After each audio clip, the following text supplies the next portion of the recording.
I've just always been all over the place, I got arrested in 2015, and on New Year's Eve of 2015, I had a heart attack. I ended up in the hospital. New Year's Day, I had surgery, and I ended up with a pacemaker.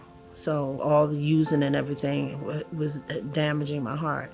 Then, my health started deteriorating more and more. While in prison, I lost the use of my legs. I was in a wheelchair for 3 years. Ended up on an oxygen machine. And I did, like I said before, I just felt like I was in a pit. I felt like I was in a pit, and there was no way out, and I just had gotten to the point where I was just so angry and mean that nobody really wanted to be around me anyway, There was nothing nice about me, and I was hurting. I was hurting a lot, and I didn't have all the things that I used before to help me deal with the hurt and the pain. And so I just wanted to be left alone. It was a lot of times that I just felt like I just didn't even want to live anymore.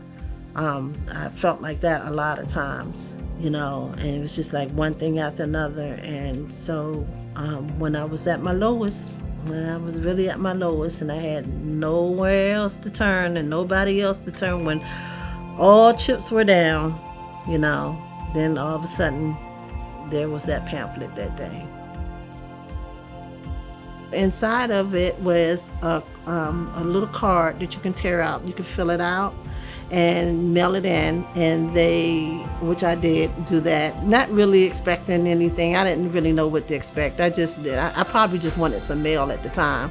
So I sent it in, and a couple of weeks later, I had gotten a really nice, friendly letter back from CLI, and they had sent me a pamphlet, a lot of questions that I could answer pertaining to Bible scriptures and stuff like that. And so I had to actually pick up the Bible and search for the answers and stuff, which was pretty cool. So I did that. And so I sent it in, and then they sent me another letter, and they had put comments and stuff that started with my name. Sylvia, this is great. This is wonderful. Sylvia, you did a great job with asking this, or, and sent inspiring messages to me and stuff like that. And so I immediately, felt good about it. I sent back some more stuff they sent me that I filled out and started researching and everything, and the next thing I know, I started finding myself reading more and more of the Bible, reading more and more of the scriptures and things that I didn't understand, searching more and more about it. And next thing I know, we were corresponding. And that's kind of how it started. Each person has a one-to-one correspondence led. So that means that if you're in prison, you no longer feel alone.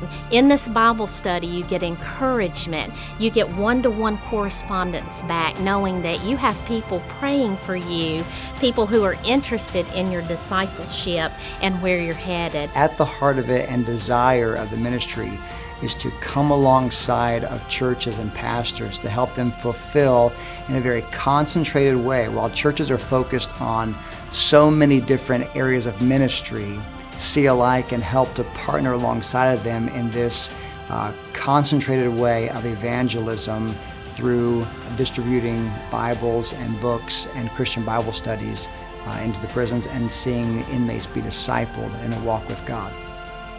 Internationally, our pattern is more face-to-face. I'm partnering with pastors going into prisons, teaching and preaching to those inmates there, following up with their families face-to-face. And so I think from the U.S. to internationally, CLI's heartbeat is to provide hope to those who feel like they have no hope.